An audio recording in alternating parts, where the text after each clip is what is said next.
And I am going to start off. We have Gustavo here with us tonight, who is going to provide Spanish translation.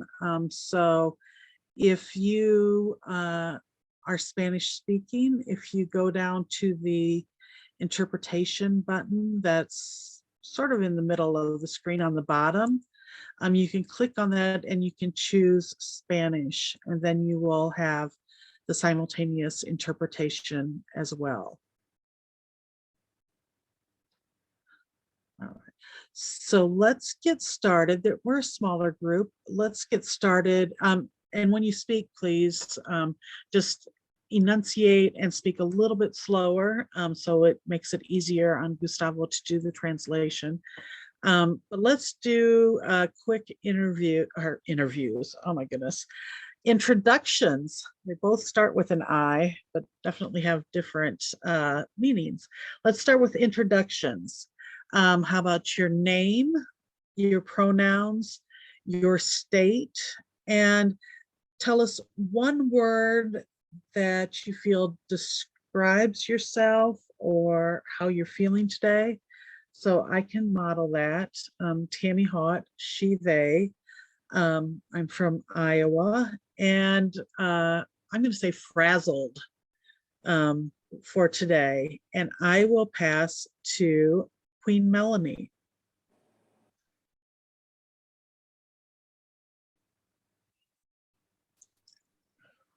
Good evening. My name is Melanie Reese. I'm from the state of Maryland. My preferred pronouns are she, her, we. And today I am invigorated, but I can't see who to pass it to. Okay, I can pass it then. LaShonda. Hi, I'm LaShonda. My pronouns are she and her. I am from Tennessee, and I feel stressed out today. Oh, I'm sorry. That sort of goes with my frazzled. So I hope the rest of your day goes better, LaShonda. And Tammy, you can pass it to whoever. Okay, let me pass it to Gary. Hello, everybody. My name is Gary. My pronouns are he and him. I'm from the state of Ohio, and I feel excited. Well, welcome, Gary. Thank you for joining us. And let's go to Olga, your fellow Ohioan. Hello, Olga Irwin, Youngstown, Ohio. She, her, hers. Tammy, you took mine. Frazzled. Frazzled. It's just, I'm getting all kinds of emails and Zoom calls that I thought I had them taken care of. And the more I'm getting them more and more screwed up with where I'm supposed to be at what time and what not time. I so understand. I'm like you frazzled. I understand that. And you got to pass for me. Yep. And let's pass it to Melissa. Hi, my name is Melissa Rivers. I'm from South Carolina. And I am stressful because my car is down and just getting things together. So it's just one of those things, one vehicle, you know. But I'm not going to be too stressful about it because I know God's going to work it out. Well, I hope so. And I'm sorry, because that is stressful when a car is not working. But thank you for joining us. Thank you. And I will pass it on to Eric.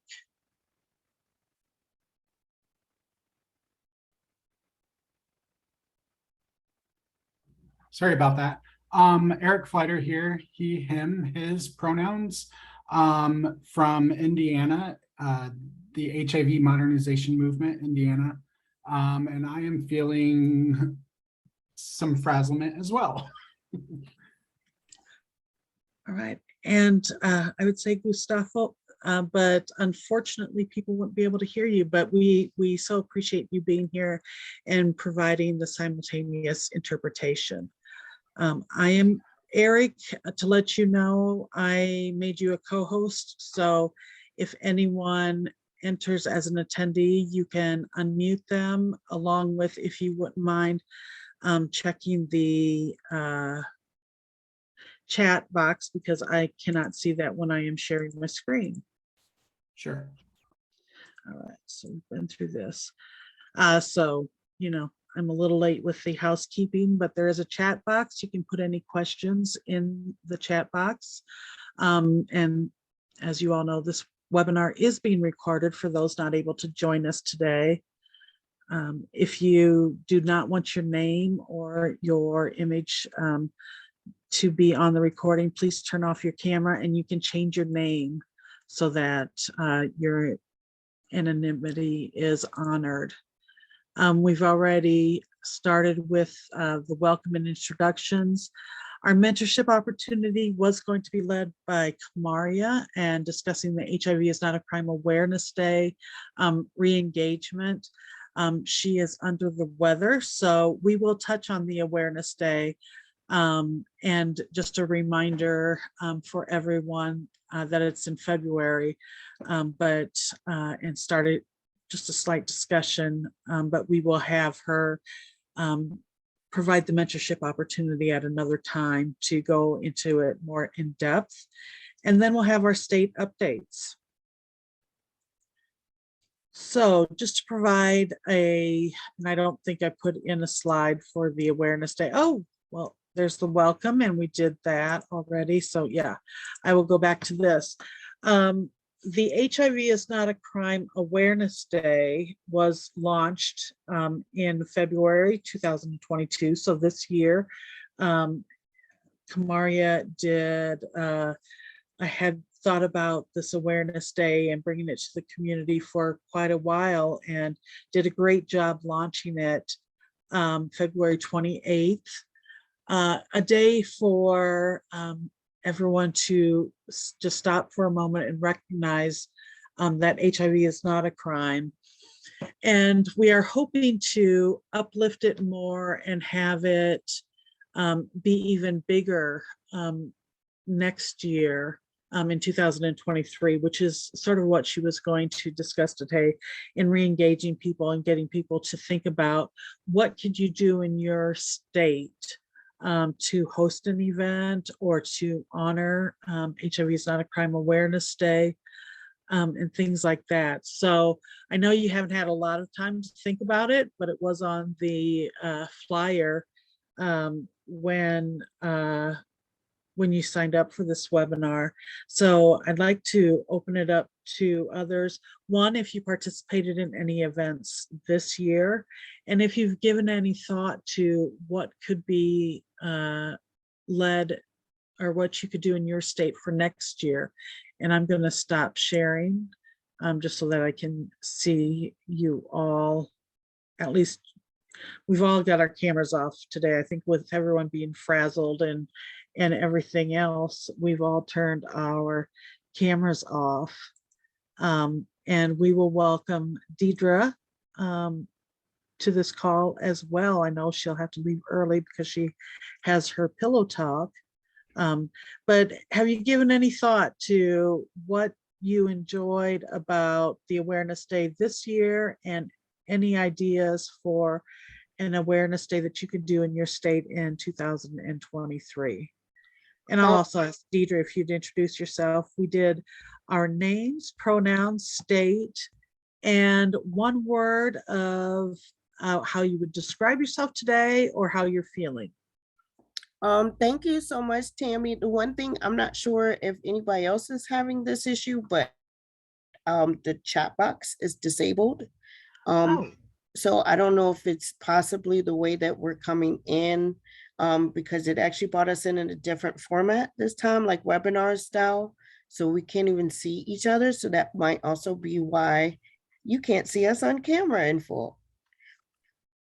So I don't think we can change that at this point, but I just want to give you a heads up on Thank you. that. You're welcome, Tammy. You know, I got you. So Deidre Johnson, I'm gonna say all pronouns are welcome, and definitely BBQ, beautiful Black Queen. I am in Virginia. The great, yes, I see your message, definitely. And so if any piece, I would say I'm in Colonial Heights, land of the Appomattox folks, and one word that would describe me today is determined.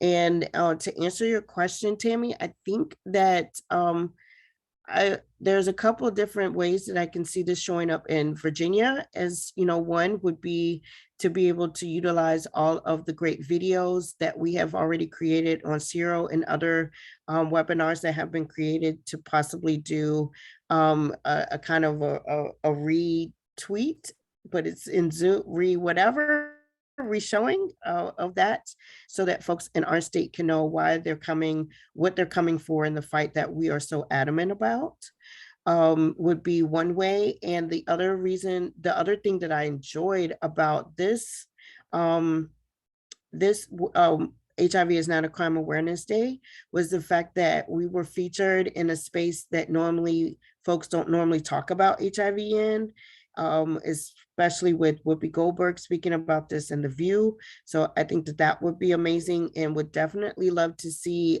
more people of color, including more other spaces, artists, different artists with the young folks, as well as our trans sisters and brothers, to be represented, to be able to, to also be able to share that information with other people. So, and their audiences is more so the piece that I'm trying to say. So a little bit more diversity in that piece, but it's not a complaint. Please understand that is not a complaint at all, but all because I know everybody needs to get on this campaign, just like the Red campaign when Bono came out with theirs. Thank you, and I love you all. Thank you so much, Deidre. And Linda, thank you for joining us. We were starting off with some introductions, your name, your state, and one word of how you are feeling today, or how you would describe yourself today. And oh, I see some other people have joined us as well. I'm trying to get everyone added as we go. If you'd love, we'd love to hear from you. Then the other thing that Deidre went on to share was on the HIV is not a crime awareness day. Unfortunately, Kamaria is not able to join us today, but we were just asking what you liked about this year's awareness day, and if you have given any thought of what you could do next year to commemorate the awareness day. Sure. Hey, Tammy, and I can't tell who's on. And I'm trying to Is it figure just that out. We have it in a webinar so that we could record the translation in Spanish, which we're not able to do via meeting mode. And Oh, so, no worries. I just wanted to make sure I was not doing something wrong, because I'm not on camera, correct? correct. Okay, that's fine. I'm good with that. Hello, everyone. My name is Linda Dixon. I'm the Health Law Director at the Mississippi Center for Justice. And what else did you want us to say? One word of how you would describe yourself, or how you're feeling today. I'm feeling renewed today. I flew back last night from the International AIDS Conference in Montreal, and being there really gave me a renewed sense of purpose in my work. So I'm really excited about that. It feels good. Oh, that is wonderful. And that's the great part of having in-person conferences, because you get a sense of renewal that we just haven't had in the last 2 years, 2.5 years virtually. So that's great news. And you wanted feedback from the National HIV It's not a crime awareness day that launched Sure. in February of this year. Sure. I thought it was pretty exciting. And it was nice to have a national presence by organizations who've been working on this effort, because I know we're not, but sometimes, you know, we feel siloed because we're in different states and doing different things. And to be able to have that commonality on one day was pretty amazing. The Mississippi Center for Justice partnered with the HIV law and policy out of New York to do a webinar on criminalization. We had 2 panel discussions. And that was really great to have people from different disciplines, legal, advocacy, and otherwise, to talk about HIV criminalization from their respective disciplines. So that was really a beautiful way to elevate what's going on with this. So I thought it was great, and I'm looking forward to next year. Wonderful. Yes, and I was able to watch the videos on YouTube. So thank you so much for leading those discussions and hosting that. Thank you. Does anyone else have any reflections on the first Awareness Day, or have you thought of any plans on what you could do for 2023?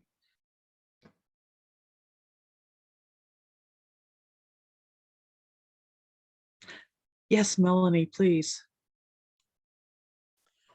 Yes, I was excited to see that there was a designated day for HIV is not a crime awareness, because you'd be surprised how many people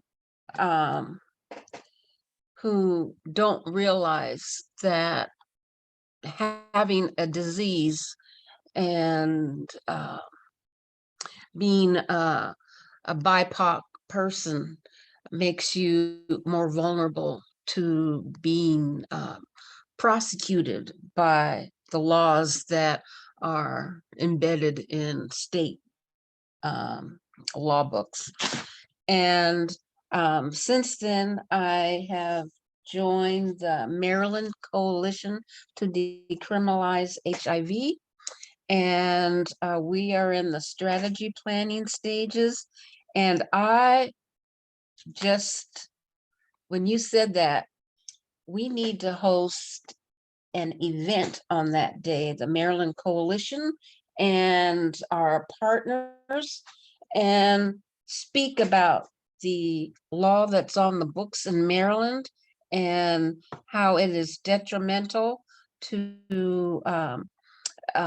people who are already living with HIV and detrimental to getting to the end of the HIV epidemic, because the law and molecular HIV surveillance are a path to criminalization and prevent people from wanting to know their status, which means they won't get tested or won't even acknowledge, they won't self-identify to join the ranks because they don't want to have a target on their back. And depending on how far we get, we may have a bill co-sponsored both in the House and the Senate, and that's right in our legislative session.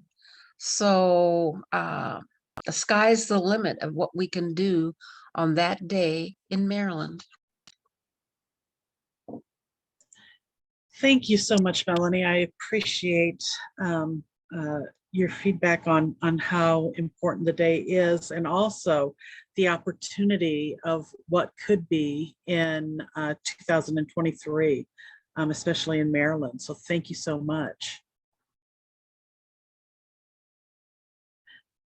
Did anyone else? Oh, yep, Eric, please. So I think we were talking about this a few weeks ago with HMM here in Indiana.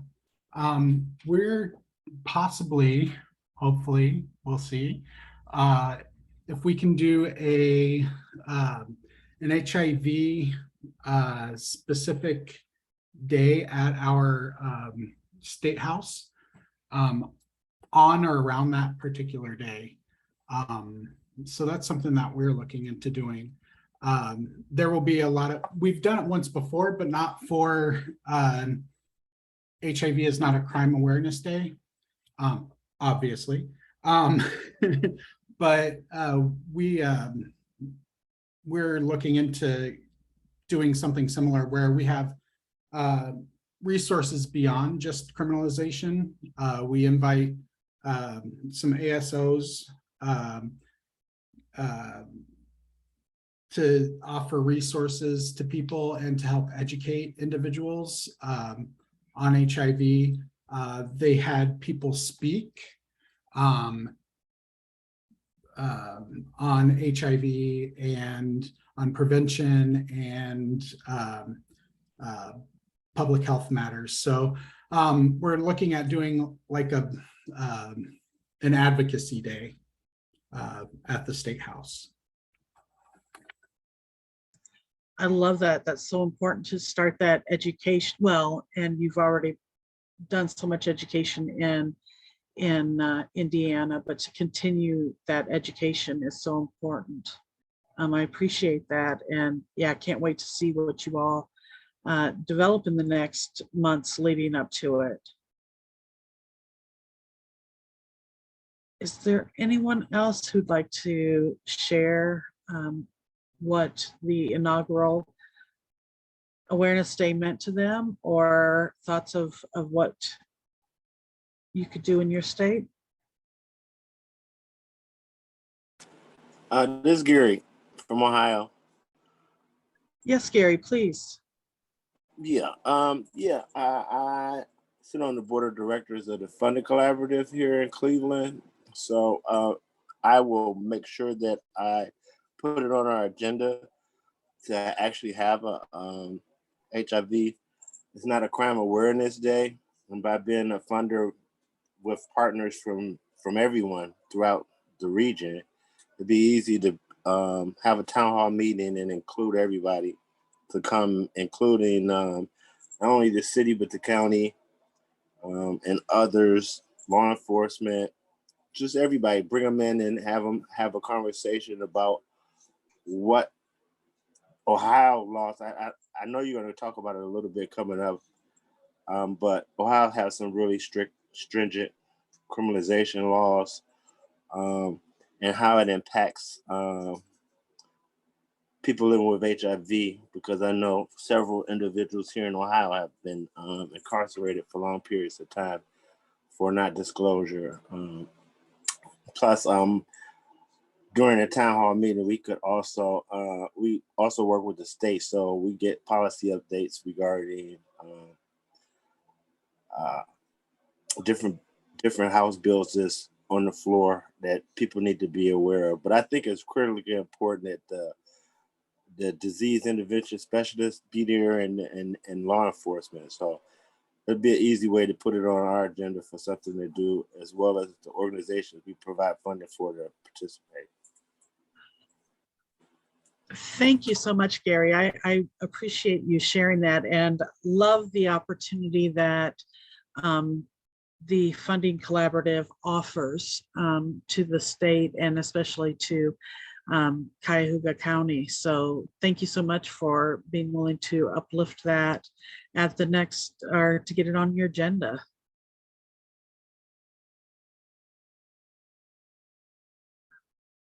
Anyone else? And there's no pressure, you don't have to. I appreciate you all sharing your experiences with the Awareness Day, and just encourage you to watch, because Kamaria will be on here and uplifting it again before February 2023 and seeing how that how we can support state coalitions as well. But we will get started now with state updates. And I'm not going to read them all off because there aren't that many of us on here today, but I'm going to, oops, if I don't mess up too much, skip to the states where I do know advocates are, and we'll start with Indiana. And I know we have Eric on here. I didn't want you to see all that. All right, so our state updates. Give me 1 second, I gotta get to my personal notes.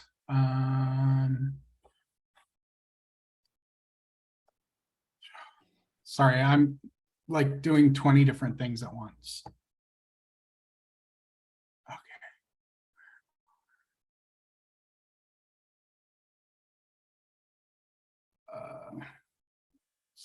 I'm so sorry, you all.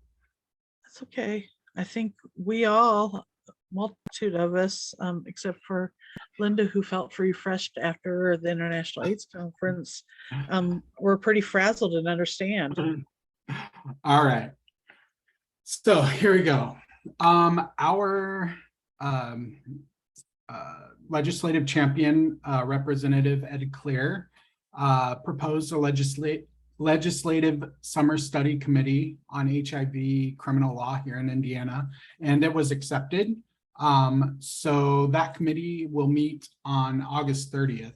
So for anyone who doesn't know, the study committee is when they take about a week of time to focus on certain laws and certain aspects of those laws so that they can get a deeper understanding of why we're trying to change these laws.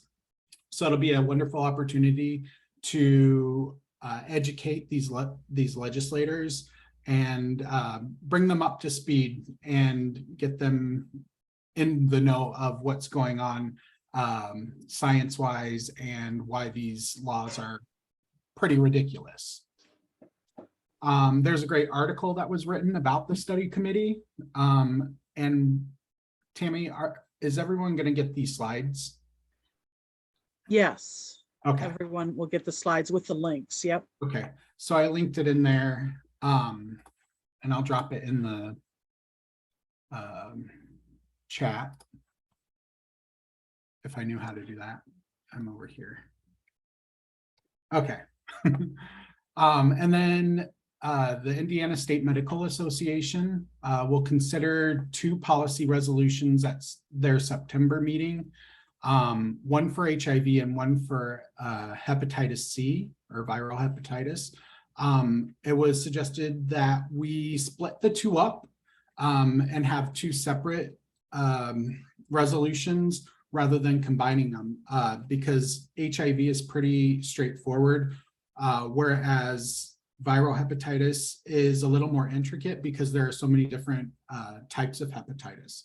So, and those are linked there. If you're interested, just unmute yourself and let me know if you want to see the resolutions. I'll drop the links in there, or you can wait for the slides. Dr. Carey is a keynote speaker for the Indiana Criminal Justice Association State Conference here in Indiana. And it's actually in a smaller city in Indianapolis, in Muncie, or not in Indianapolis, in Indiana, called Muncie. So that's in October. Dr. Carey will be speaking to a number of police officers, prosecutors. That's going to be the main people who are going to be attending this conference. So rather than it being focused on people living with HIV and preaching to the choir, we'll be able to hopefully touch some other people with the information that they need to know. let's see, we teamed up with Elizabeth Taylor AIDS Foundation and their PR company Artemis to create an Indiana specific informational video. It's about 4 minutes long. It was a really great way to introduce HMM to people who don't know what our cause is. And yeah, so. Would you be willing to share that video? Yeah, short. I think it's just 4 minutes, but I think it would be great for everyone else to be able to see it. I saw it for the first time yesterday. Sure. Is that okay with everyone? Yes. Okay. Let me, oops. How do I do this?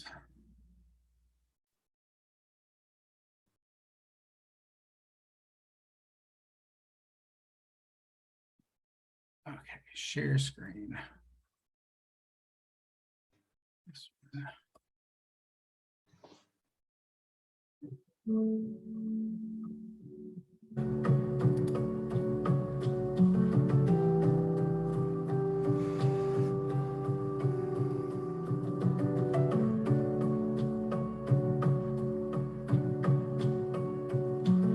So my name is Carrie Foote. I'm here in my capacity as chair of the HIV Modernization Movement Indiana.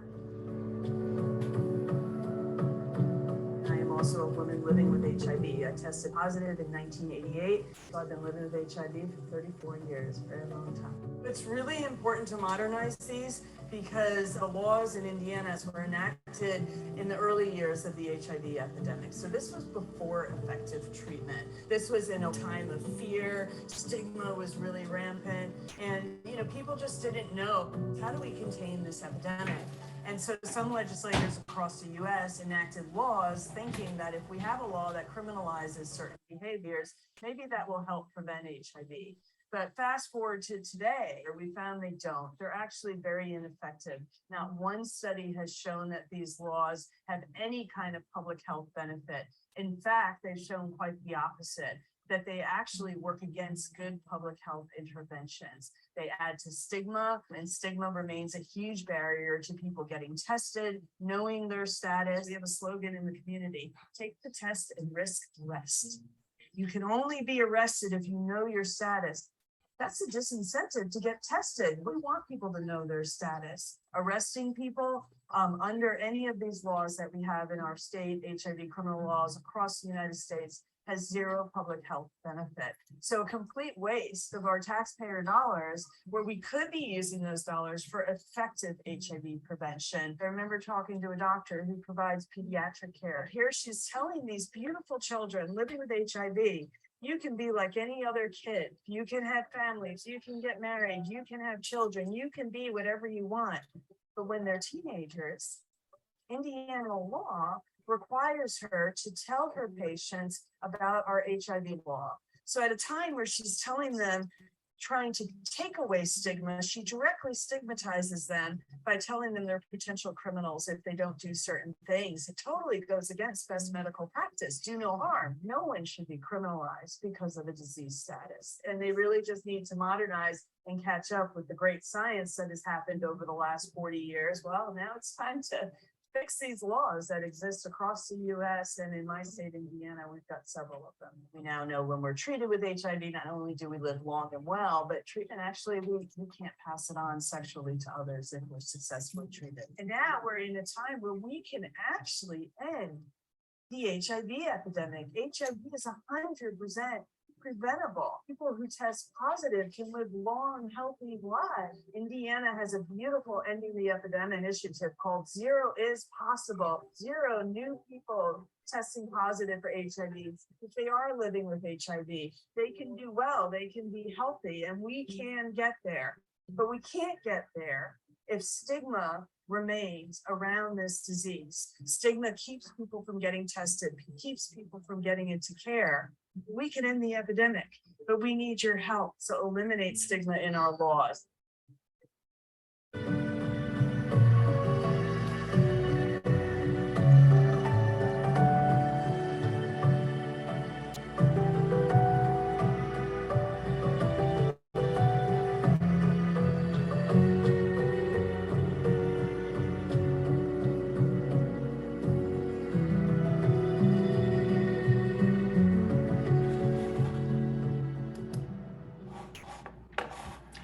So that was what we did with Elizabeth Taylor AIDS Foundation and the support of Gilead.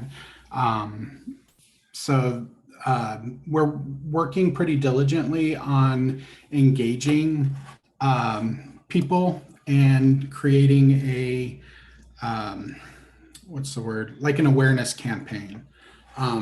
We'll be using that video along with some other short form videos to inform people about the work that we're doing and the laws that we're trying to change and why they need to be changed. So it's really just creating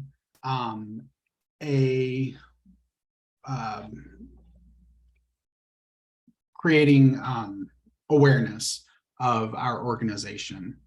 Also with our awareness, we've been doing a lot of outreach and tabling efforts, which is my next item on the slide there. We recently had a table at Black Expo, which I don't know if anyone's familiar with Indiana Black Expo, but it is a huge, huge conference for Black folks and people of color and other minorities. They have a health fair as well that the state puts together, and people can come to this health fair and get, I think it was like $2,500 worth of services for free. Things from like teeth cleanings. Sorry, I live in Indiana. It's a tooth cleaning. What else? Like they could get their blood pressure taken. They could do blood panels, all kinds of great things. So we were a part of that. We're going to be at Outfest, which is a pride in a smaller, hard to reach county. It is it's where Purdue University is. And we, in our efforts to reach out around Indiana, we've been having trouble engaging in this particular area. So we're hoping to get some constituents in that area involved in HMM. Same thing with Bloomington. Bloomington, Indiana is another college town, but when college is out, it's a very small red area. Let's see, Indiana Annual Recovery Month Symposium, which is in Plainfield, Indiana, just outside of Indianapolis. Indiana Latin Expo, which is in Indianapolis, and Dr. Carey and Mark Hughes will be doing a trail talk at the Phoenix Theater, which is a small independent non-for-profit theater here in Indianapolis that focuses on minority. So all of their shows have some sort of aspect that has to do with people of color, people with handicaps, people with just marginalized people in general. So I think that will draw a good crowd. It's during like a humanities festival that Indianapolis has. So it's in conjunction with that. So I think we'll have a good turnout for that. And then we are planning an organizing day at the State House for November. It's yet to be determined, but we think around November 15th before elections. So that's it. Thank you for listening. Well, I sure wish you were doing something in Indiana. No. Thank you for sharing all of that, Eric, in that informational video. Dr. Carey is always so inspirational and riveting whenever she speaks. So I really hope that video will help in your outreach efforts. Does anyone have any questions or comments for Eric and Indiana?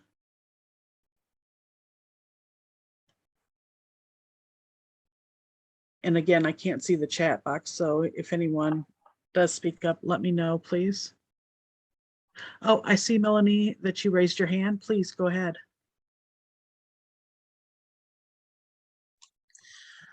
Eric, it says you teamed up with the Elizabeth Taylor AIDS Foundation and Artemis to create the informational video.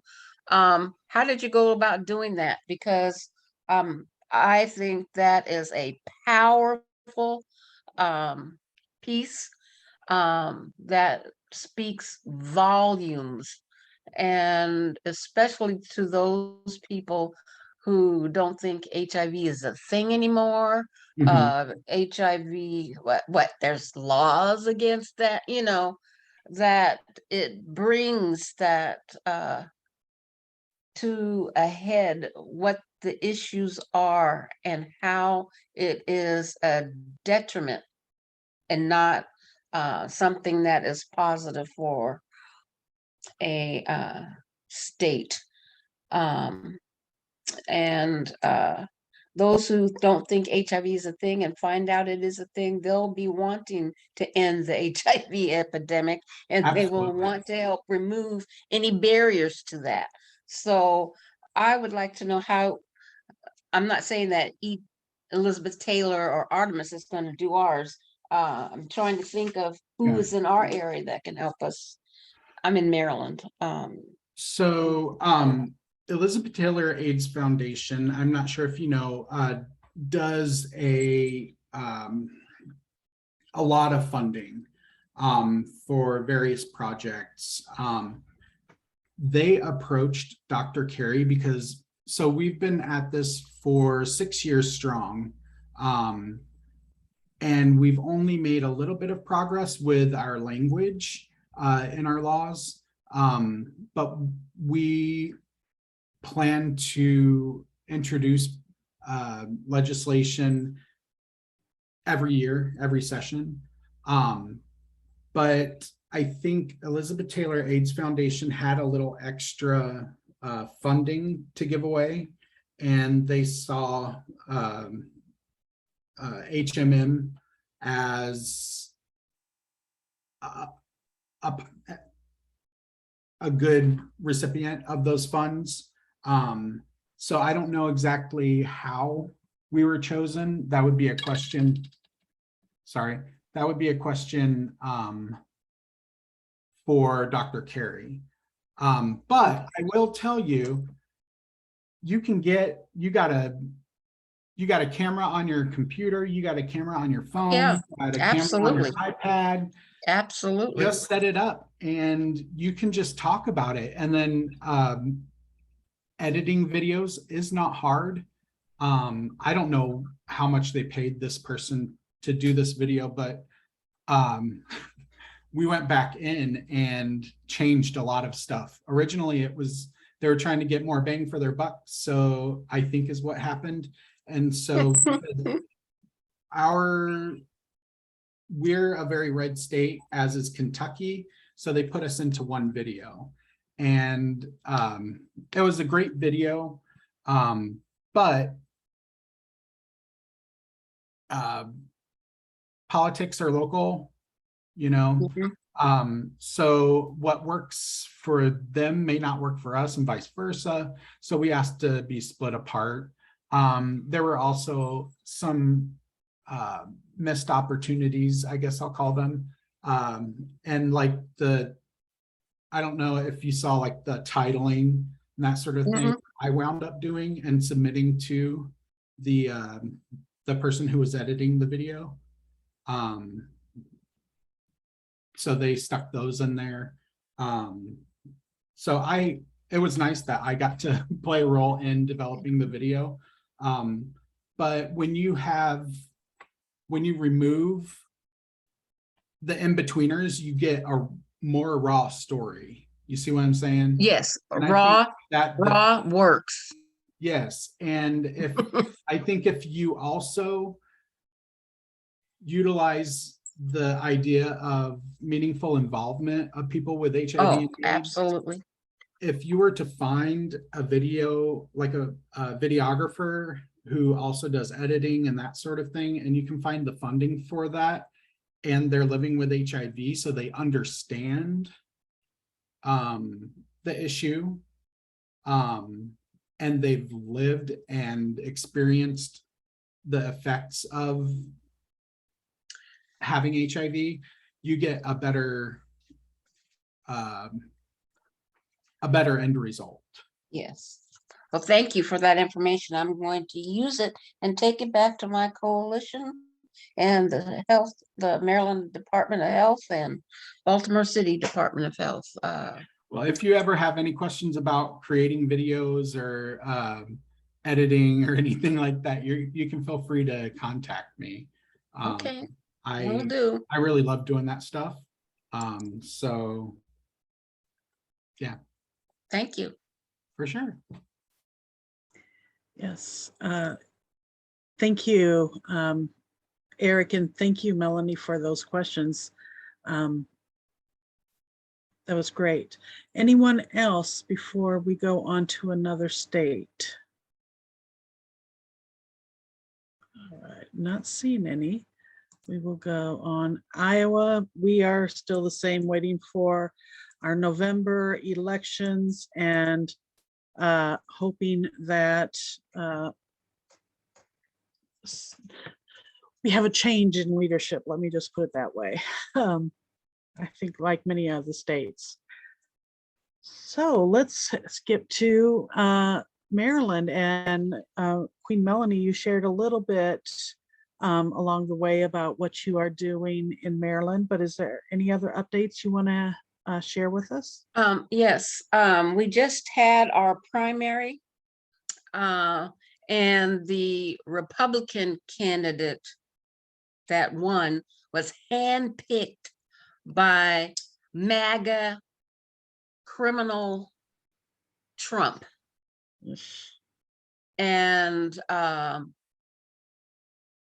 normally Maryland is a blue state. Okay. And somehow the last election, we went to bed with our Democratic candidate with a large lead. We woke up the next morning and we had a Republican governor.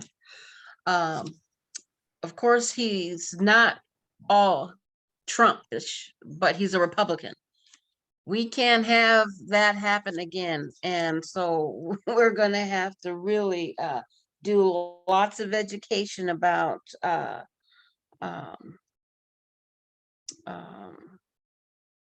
voting records and their public records, and telling people, oh, just because nobody you wanted is running, that does not give you the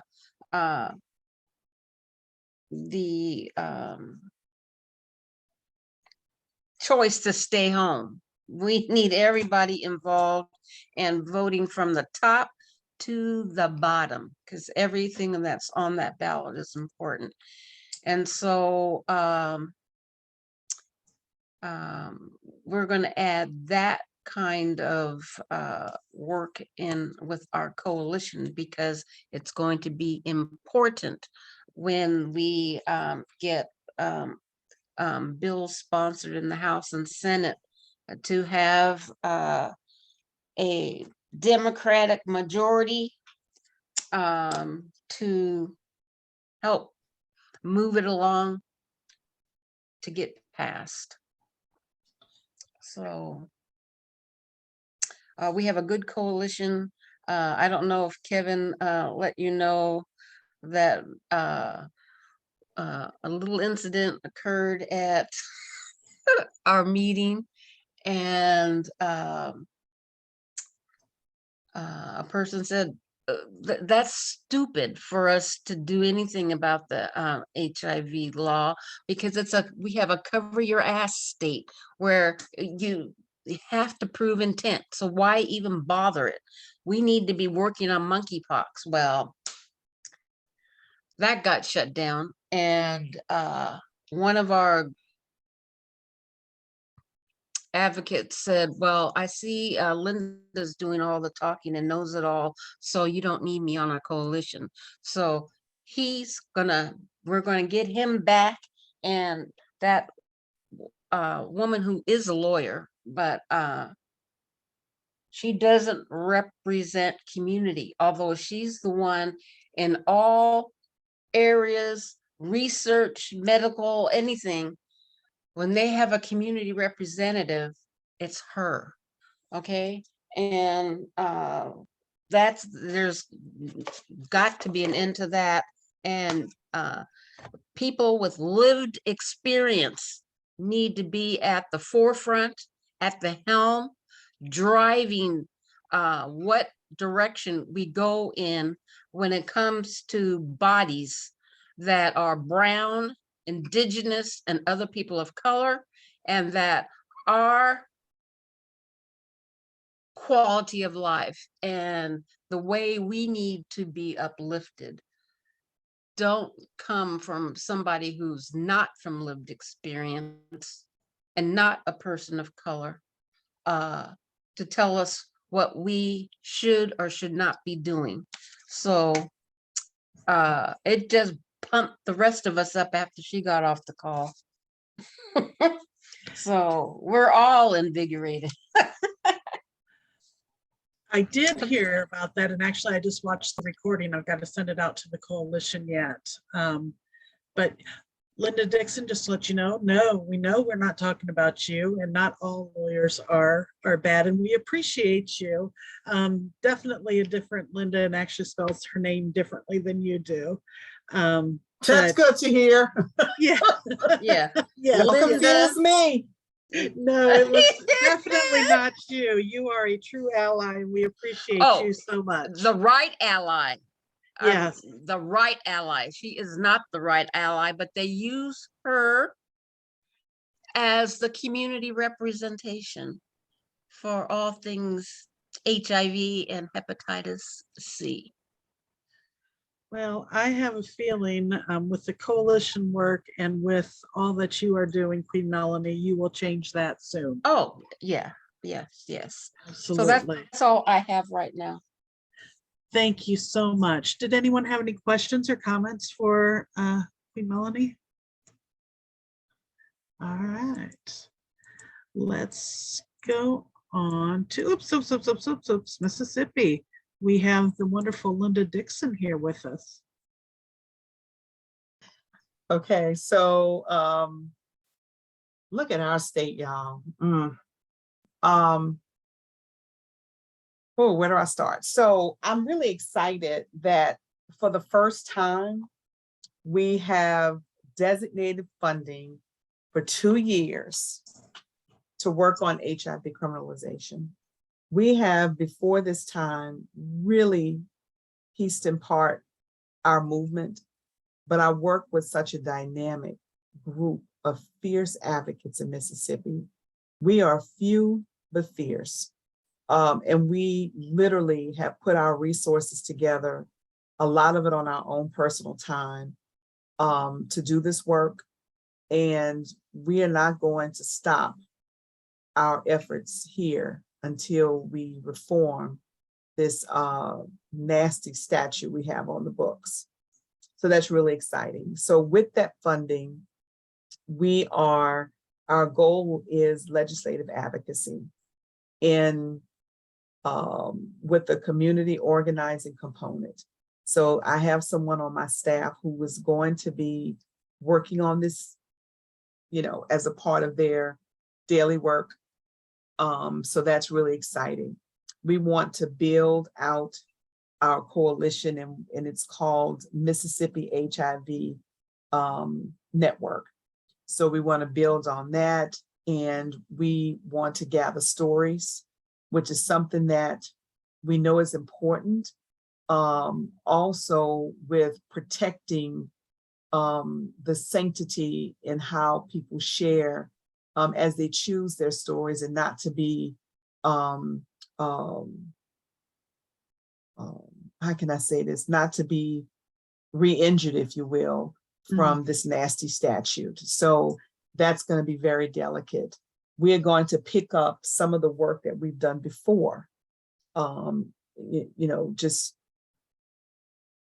reinvigorate our work with law enforcement, with we're gonna take a deeper dive with prosecutors in Mississippi. So this is exciting times. We do have a legislative ally.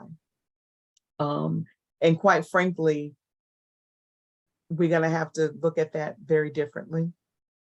Whenever our legislature meets and the legislation is dropped, I get phone calls because the title looks like it's something negative when it's not.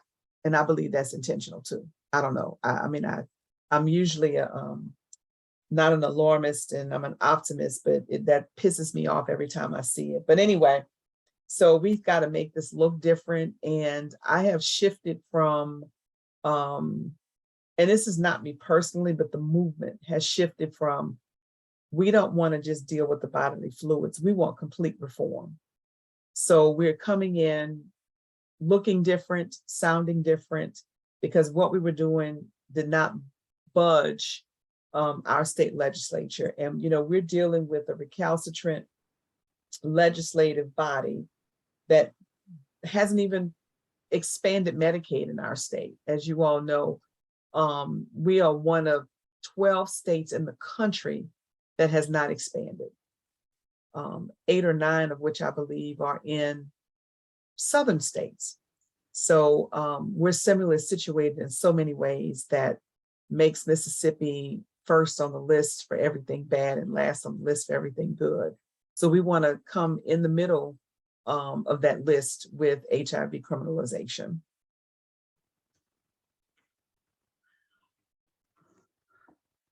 Thank you so much, Linda. That is exciting to hear the renewed effort and funding, which, like you said, I know so many advocates around the nation and including in Mississippi have been doing such hard work as volunteers. To know that you'd be compensated for that, it helps, and funding makes a difference in state efforts. So I'm so glad to hear that, and congratulations on that. Does anyone else have any comments or questions for Linda? And I just want to add too that we don't feel alone. And I've already spoken to the National Awareness Day. It almost reminds me of like the healthcare and access to healthcare. When looking at it from a national perspective, it just shines negatively in the way, and it should, on states that have these laws that, the only disease that I know of that's criminalized. So I love the connectivity from a national perspective as well. I think, it's going to help all of us in the long run. Oh, thank you for that. I agree. I agree. Together, our voices are stronger and hopefully will make a greater impact. And I see, Robert, you joined the call. Thank you so much for joining us. How are you doing tonight? Oh, I'm good. Thank you, Tammy. I appreciate it. I'm glad that I was able to catch, I believe, is it Linda? Yes. Giving a commentary here. And so, yeah, I'm happy for Mississippi for all that's being renewed now in terms of the effort, but I also understand the challenges that are there. So I'm happy to be here and to be a part of this. Thank you. Thank you. All right, let's go on to, if I can find the next state. And if I skip yours, I'm sorry, please call me back. And Robert, I know you're in New York. I don't know if there's anything that you, we usually don't have anyone from New York join the call. If there's anything you want to add on New York or anything else that you're working on? Yeah, thanks again. I'm not aware of anything particularly happening in New York in regards to the HIV laws. I would say that New York law is sort of keep the protects the confidentiality of people living with HIV here, although previously, historically, they've had attempts where they've attempted to prosecute someone based on their HIV status. But of course, the appeal court ruled in favor of the defendant in regards to that. Their HIV was not considered a dangerous weapon. But I will add that we are, and this is something that people should just be mindful of. The Newshawn Williams case is a case that's been around for a long time. And I just wanted to bring it current. Newshawn Williams is a person that's living with HIV and has faced prosecution as a result of his HIV status. However, he has served that time, but he's now in civil confinement, which is something that deeply concerns me, because as someone who's been prosecuted, that is something that I myself could face or could have faced. So not to sort of add to the list of things that we as people living with HIV have to be concerned with, especially in the fight around criminalization. But I do want to make people aware that this is something that we should be mindful of, that we don't know. I don't know, I'm sure there are a few other states that are doing this civil confinement, but I don't know. I don't know all of them, but I just know that there is a campaign on Newshawn's effort regarding that. And so civil confinement, again, is just another way of the many ways to oppress people, particularly those who are Black, those who are living with HIV, so on and so forth. So all the things that we know. But I just want to put that on people's radar in regards to the civil confinement. He is being confined at a facility that's also, I believe, it's probably a medical facility as well. But the thing is, he's done his time as it relates to why he is incarcerated. However, he's being continuing to be held based on that conviction, but it's in the scope of civil confinement, which is, they may see it as a civil regulatory thing, but it is punishment. It is another form of punishment, just like being on the sex offender registry, so on and so forth. So I just wanted to just uplift that as a representative here in New York. Thank you. Thank you so much, Robert, for uplifting that. And I see your hand, Queen Melanie. If you want more information, I think it's Free Newshawn, which is NUSHAWN.com. It could be .org, but if you look that up there, there is a website created by people living with HIV to try to bring awareness of Newshawn's case and to get supporters for him. Melanie. I can't believe that's legal. I don't see how they can keep him there if he's done his time. And the science, I don't get why it's so hard for people to understand science. And science has exonerated him already. So why is he in civil confinement? And why was he in prison? I just don't get that. But I will look that up. Definitely. And thank you, Robert. Yeah, please do. We have a campaign where we're sending letters to the governor right now, not the governor, I'm sorry, the attorney general, to bring, just make her aware that we are aware of this and that we want him to be released from civil confinement. And so you have the link there. Of course, if anybody is interested in, I'm happy to connect with you offline and work with you to get whatever support that you want to provide, as well as if you know people here in New York, we need their support too, to get them on board to send letters or to call or whatever to the Attorney General's office. But this is so important because this could be me. I mean, I'm on the registry for 15 years, ordered in Louisiana. By the fact that I'm in New York, New York requires their offenders to be on the registry for what, 20 years or so. Because of the order in Louisiana, I'm having to be registered here, although my life is not impacted greatly like it was in Louisiana. But the point is, it feels like confinement. They call this being on the registry a civil regulatory.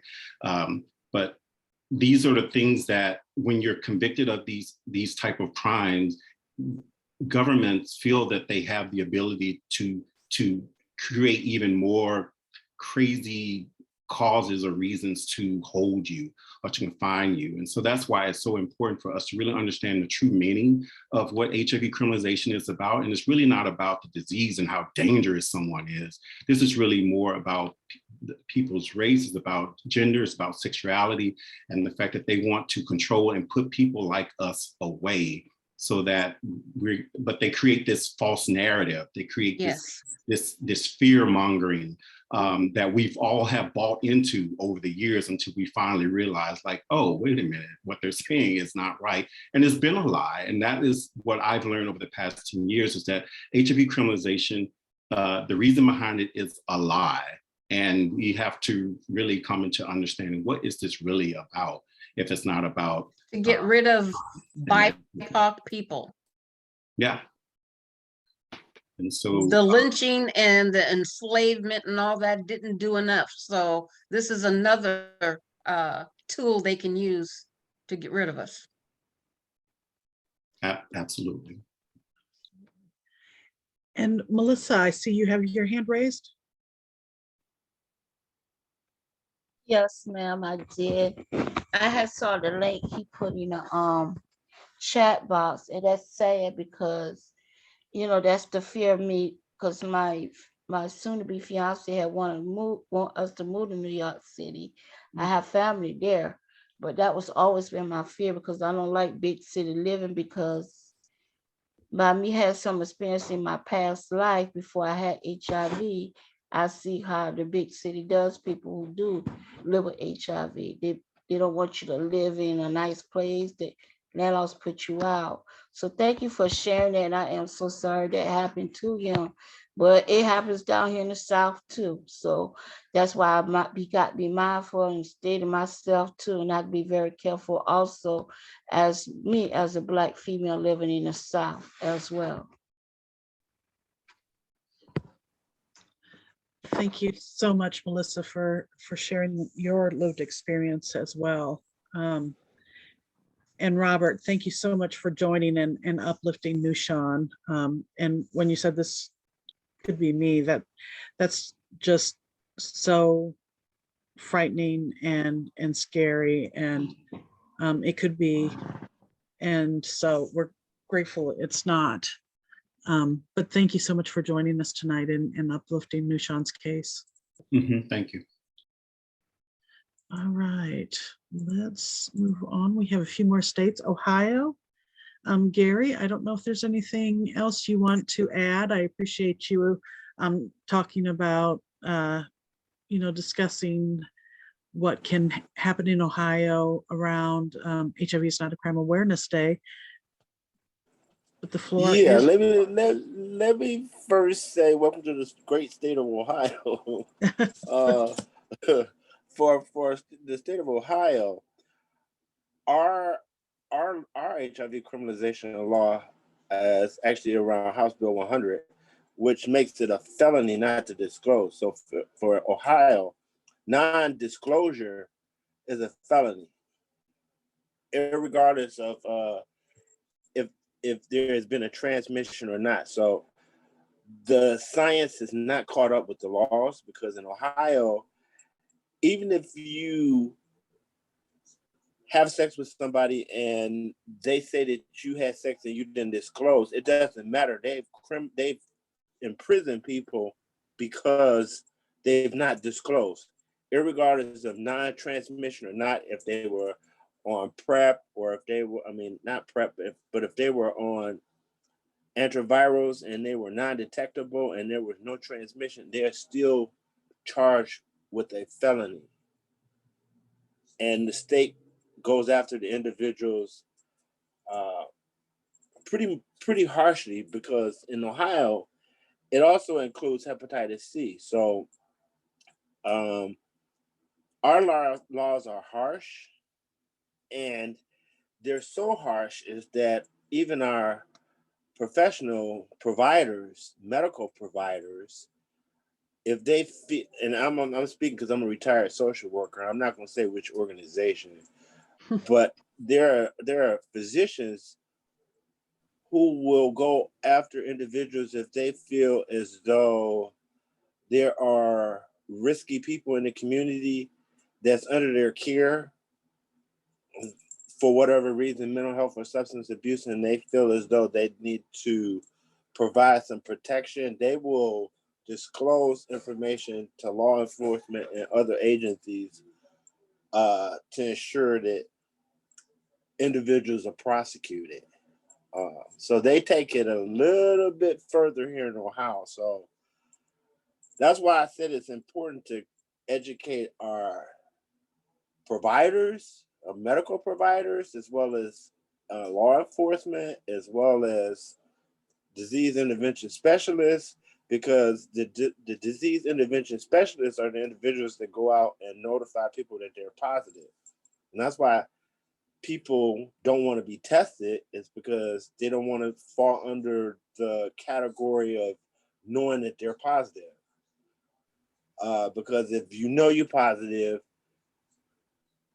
and you're not capable of handling that type of information, then people are frightened, and it pushes people into cubby holes and corners and safe spaces that they don't really want to be in. So the criminalization is really difficult here, and I know there are a lot of advocates here that are working with not only different agencies, but really trying to get some of the laws caught up with some of the science. And I mean, it's not just individuals, but I mean, there are organizations that are working here in Ohio that are very aware of the science, but getting that information to legislators and people in power and people who want to keep these laws in place because of their own personal stigma, biases, and beliefs. Is huge barriers in the process of trying to get some of these laws overturned here. I'll leave it like that. Thank you so much for joining us tonight, Gary. And you're right. So I just wanted to make sure you mentioned different organizations working together. Are you connected with OHMM, Ohio Health Modernization Movement? No, not personally, but I have a few advocate friends that are, but because of my role on the board, because we fund a lot of different organizations, I don't necessarily get on the ground a lot. Okay, that makes sense. But yeah, if you want to, just let us know. Kim Welter from Equality Ohio facilitates those calls in that. But thank you so much for joining us tonight and providing the perspective of what's going on in Ohio. Yeah, I know Kim from Equality Ohio. Perfect. Yeah. Perfect. Thank you so much, Gary. Did anyone have any questions or comments for Gary? All right. Well, we have one person in state left. Melissa, I don't know if you have anything from South Carolina that you want to uplift on this call, but we would love to hear what's happening in, as Pat Kelly says, South Kakalaki.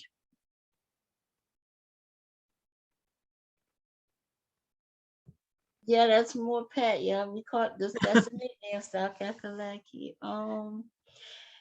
Well, I live in Orangeburg. Me and Pat lives in Orangeburg County, so I mean South Carolina. We're still working on the stigma and stuff here, and she pretty much do all the talking. I know Jay was talking about getting with the like y'all doing now, talk about the people at the state house, the legislators, and and stuff and everything. And we got to reach out to them to, like y'all say, educate them, get them updated, really, because they behind back in the 80s stuff here.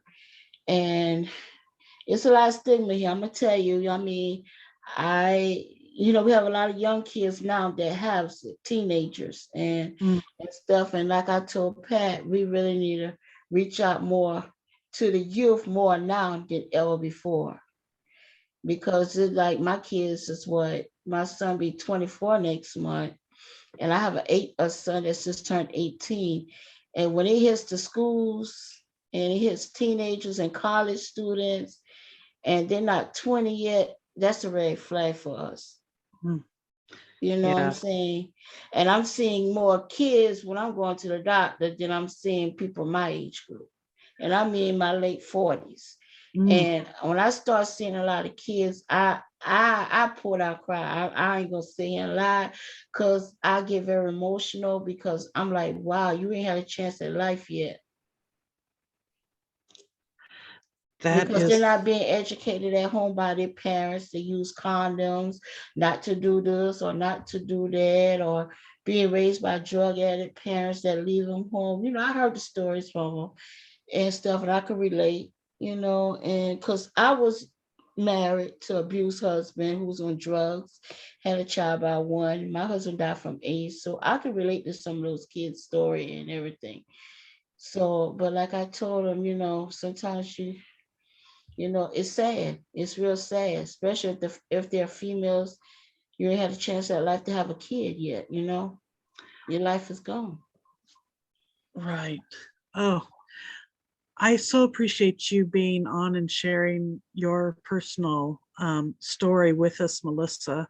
Um, it's heartbreaking, and then just to think of, and we've said it on calls before, we are putting another generation at risk because there is no education in the school system, Or at home. or at home or anywhere, for young people living or at risk of contracting HIV. But And hearing the numbers yeah. increasing in South Carolina is heartbreaking. Yeah, and I just noticed that my son, the reason why I told you the one that's turned 18, he said their school talks about it now, but they have to have our consent. But if they don't get the parents' consent from all the parents, the kids lost.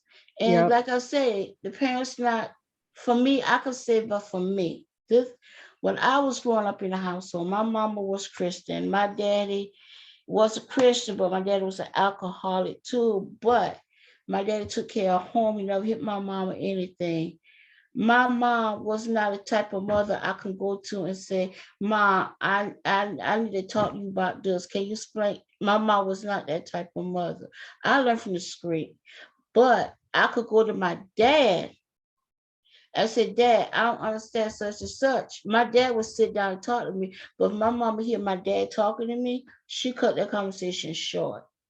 So, that's how I got messed up, because it wasn't taught at home. I wasn't taught about condoms. I wasn't taught about birth controls. I had to learn a lot of stuff on my own in the street or from other people. I mean, I'm the only girl. I have one brother who's older than me. And I said, when I ever have kids, I would never do that. I still right now today teach my kids, talk to my kids. I even give them condoms. I said, do not, for Christ's sakes, use them. Yes. I said, nobody is not going to be like your mama and disclose their self and say they have HIV or AIDS. You have to learn to protect yourself. Absolutely. I didn't even know my husband was bisexual. That's how I caught mine. Yes, that is such a powerful message to share, is protecting yourself, and especially for our kids. I have a 26-year-old son as well, and we had He always knew where my condom bag was, so he would take them to friends at school. Like, I was just like you, please use them, share them. Just make sure that you're protecting yourself. That's a powerful message. Yes, it is. Thank you so Mm. much for being here tonight. I really Thank you. appreciate getting to know you a little bit through this this webinar tonight, and hope that you will join us again so we can get to know you even more. Yes, ma'am. Thank you. So, Queen Melanie, you have your hand raised? Yes, I wanted to let her know that in Maryland, so I don't know if it's in other states, but teens who are 13 and older can get PrEP without parental permission. And that's the pre-exposure prophylaxis that you use, the pill. Now they're going to long-acting injections to use along with the condom. That's just extra information. Yes, no, thank you for that. I also, and I didn't put it in the slide deck, so I apologize. I just wanted to share with you all. There are 2 more webinars that are coming up that, and if I can find the links, I will share it with you, or I'll share it in the slides. One is August 8th. Let me see if I can find which group I shared this with. Conversations. Oops, no. Here we go. Upcoming webinars. So there is one on August 8th. It is our Road to HINAC 5 webinar series. And this one will be led by the Health Not Prisons Collective. It's Hands Off My Black Body, Decriminalizing HIV and Abortion. And let me get the link that you can register for that one. I just dropped the link. Oh, did you? You're on top of it. Thank you, Eric. Mhm. And the next one is well, that's it for now, because I had this one on here as well. There will be one on, but I haven't seen the registration link, but you could save the date on your calendar for August 17th. It's going to be on the Repeal Act, which is the federal legislation that Representative Barbara Lee has introduced the last several years. And it is also led by Health Not Prisons. It starts at 6:30. Both of those webinars start at 6:30 Eastern time. And once that registration link is made available, we will share that out as well.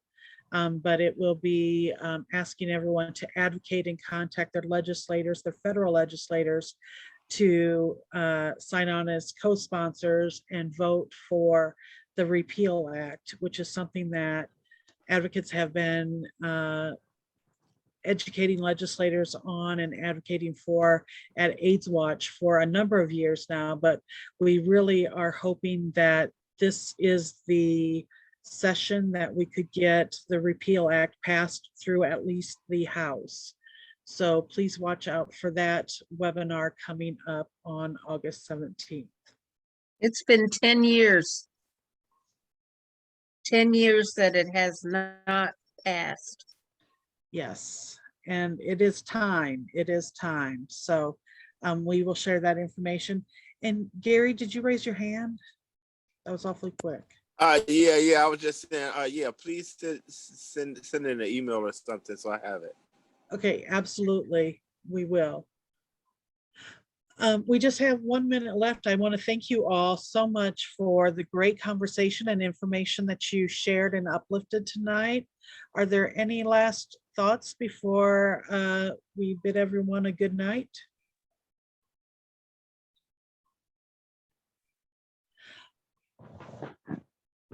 Thank you all. And we want to thank Gustavo. Thank you so much for providing translation services tonight.